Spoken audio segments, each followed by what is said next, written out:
You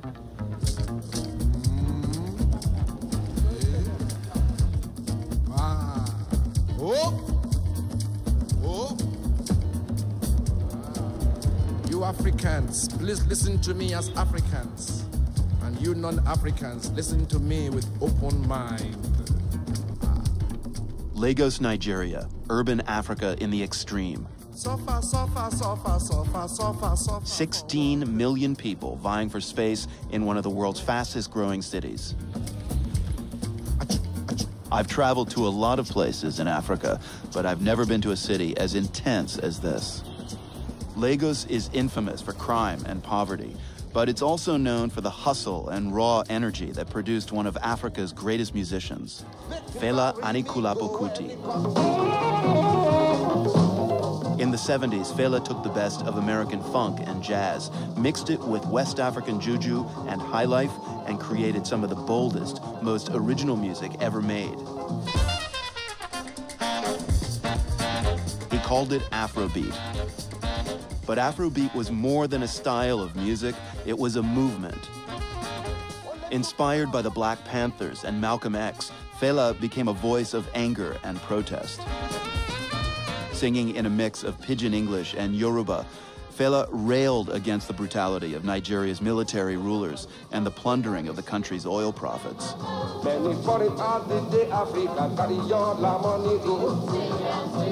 Many foreign companies, they Africa, carry your la money go. So I think as far as Africa is concerned, music cannot be for enjoyment. Music has to be for revolution. International. Fela died in 1997, but his offspring are keeping his flame burning. Femi, his oldest son, once played in Fela's band. He now has his own group, The Positive Force, and has become a star on the global music scene.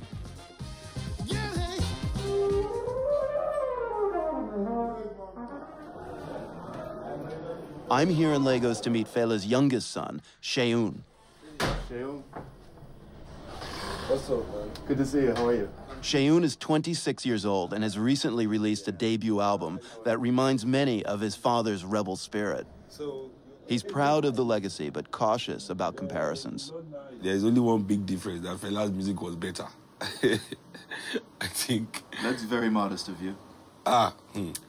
You see that someone has achieved so much, you know, and here I am with my own first album only, you know, so definitely comparing to Fela, every time I listen to it, I'm like, oh, why didn't I come up with that idea?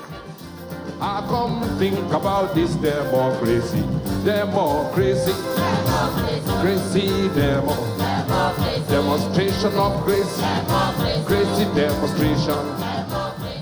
Afrobeat is the African truth, I have to say. It was created for the emancipation of the black race. It's the voice of the African common man.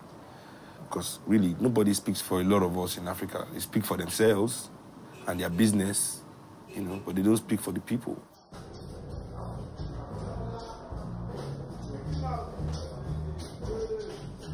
Fela was born into a wealthy family, but he rebelled against his upbringing and moved to a working-class neighborhood. He lived in this commune that he called the Kalakuta Republic, a place he declared independent from Nigerian law. Fela's lifestyle was provocative. He openly smoked cannabis, married multiple wives, and even tried to run for president under his own political party, Movement of the People. Downstairs? Now Seun lives here with friends, relatives, and fellow musicians. Be careful, man. When you're taking out this rail, don't fall down. We don't have insurance in Africa. The building is run down, but the original spirit remains. In the front courtyard, a marble pyramid marks Fela's tomb. So what do you remember about living here as a kid? Lots of people and activity and the presence of Fela, you know, physical presence, at least. His physical presence was always felt here. Fela died an untimely death from AIDS at the age of 58. 1 million people turned out for his funeral. After his father's death, Seun found out that the Kuti family was ready to let Fela's band, the Egypt 80, break up. At a family meeting, the teenager stepped up with an idea. He'd take over the band. As a 14-year-old, I was still extremely surprised when I heard the family saying like the band is not important. For me, to keep the band alive for me was a spontaneous thing, really. I was just motivated on the spot, basically by respect for my dad. It was a thing I did as a tribute to him. It was an enormous responsibility for someone so young. Fela had employed dozens of musicians and dancers, and the Kuti family told Seun if he wanted to take over the band, he'd be on his own.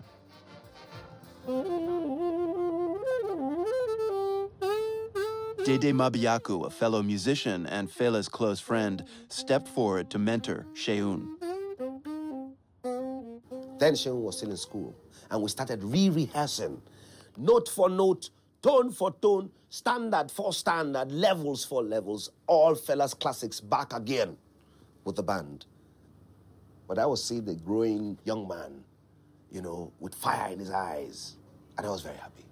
Because to me then, it was time for him to start to run the right way, and the band was ready. And when he came and met with the band was smoking, and everything was just in sync.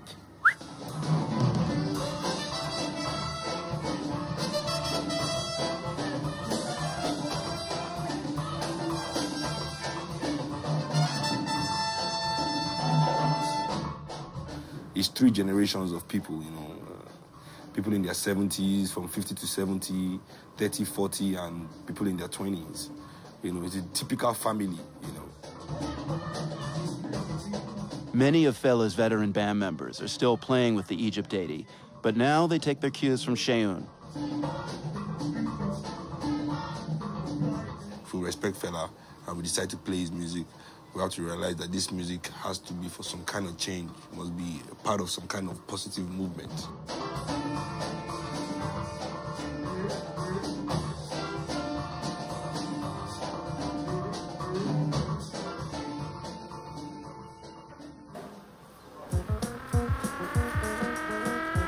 Hello, how are you? Nice to meet you. Every album Fela released was a rallying cry for change. The covers emblazoned with political slogans, cartoons, and rebellious art. Yeah. Hello. Hello, how are you, man? Lemmy. Yeah. Lemmy Very nice to Garioku meet you. illustrated many of those albums. Yes. I remember those days, it got to a point, Fela said, now the songs I'm composing, we call it DA, because Fela was good at acronyms. So he said DA. So when he's writing a tune, sometimes we ask the Fela, is this going to be a DA? DA means direct attack. So he no holds bad. That's where Fela will mention names of people in government. Names. You understand? That is dangerous. But he will mention the name and put it on vinyl. You understand? He wasn't scared. So I have to do a direct attack album cover. In songs like Zombie, Fela taunted the Nigerian military. Soon after the album's release in 1977, the government struck back, sending 1,000 soldiers to destroy Fela's Kalakuta compound. The building was torched. Fela was beaten. His 82-year-old mother was thrown from a second-story window and suffered fatal injuries. Fela continued to struggle against the Nigerian government. During his lifetime, he was arrested more than 200 times. What was the only thing he was doing? Speaking and singing and preaching the truth. It's still the same thing going on in Africa. Yeah, still the same thing my dad was talking about. And things are actually getting worse. Nigeria is one of the world's leading producers of oil. There ought to be more wealth here. But walking around Lagos, I mostly see evidence of poverty and of the daily battle to survive that Fela chronicled years ago in songs like Suffering and Shmiling. Every day my people, they inside bus. Every day my people, they inside bus. Them go reach house water no day. Them go reach bed power no day. Them go reach road go slow go come. Fela had a famous nightclub called The Shrine, where he would play raucous shows until dawn. The Shrine was later torn down, but Seun's older brother, Femi, rebuilt it in another part of the city.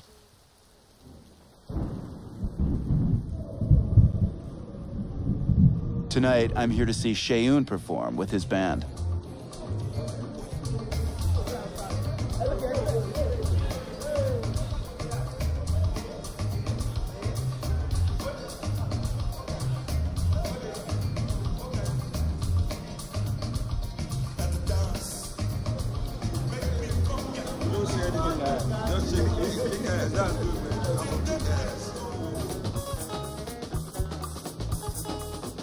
Being on stage at the Shrine, I always feel, the movement is still very strong and my mission is still very, very, very outlined and clear to me. This song is a parable about the importance of human lives, Because as we know, for Africa here, our rulers only care about their Swiss bank accounts. Make una help me pick them, daddy, yeah? Make una help me pick them, mommy, yeah? Make una help me pick them, daddy, yeah? Make una help me pick them, mommy, yeah? Make una help me pick them, daddy, yeah? Even if I wasn't Fela's song, I would still want to be able to play Afrobeat music as well, and speak my mind about the injustice I see in Africa, the inequality I see in Africa, the nepotism, the mismanagement. So it's important for me to be able to use this music, to speak for my people. I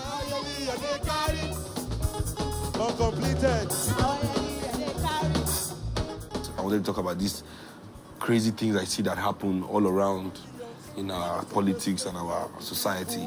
I don't hear many things. I don't see many things. I don't hear many things. I don't see many things.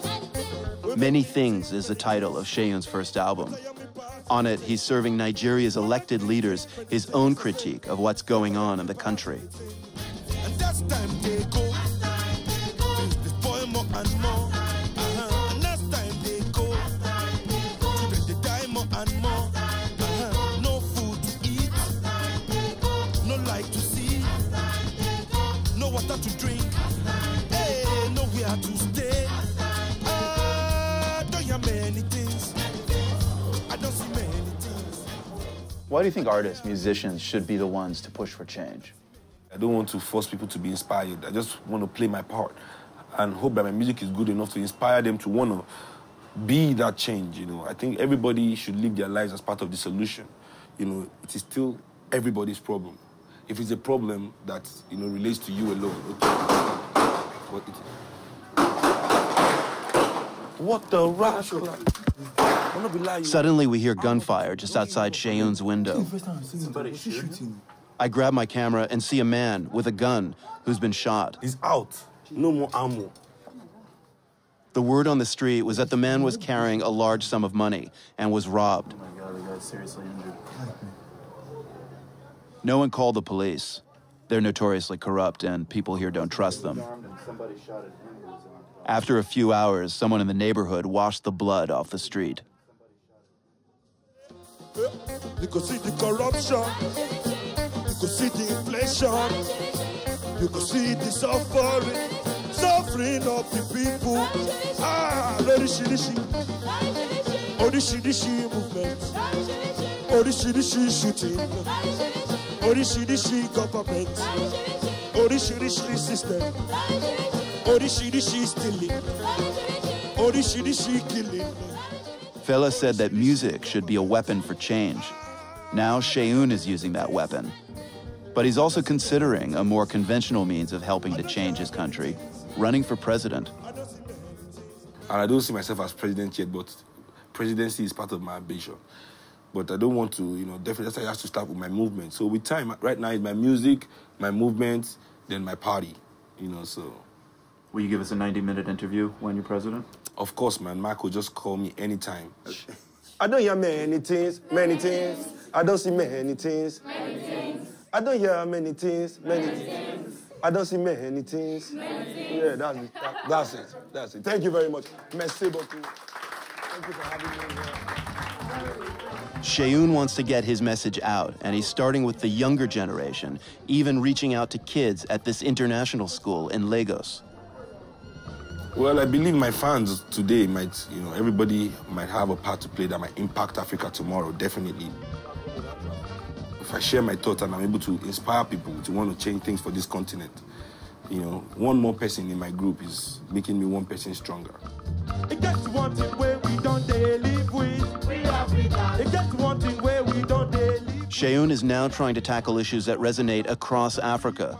He wrote this tune, Mosquito Song, for a big public health campaign against malaria. This matter don't happen to you and me. It must not happen to you and me.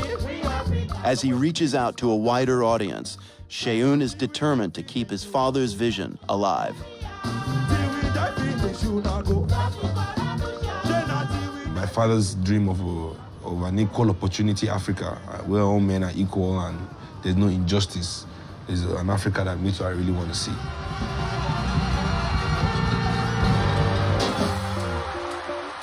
Takes a lifetime.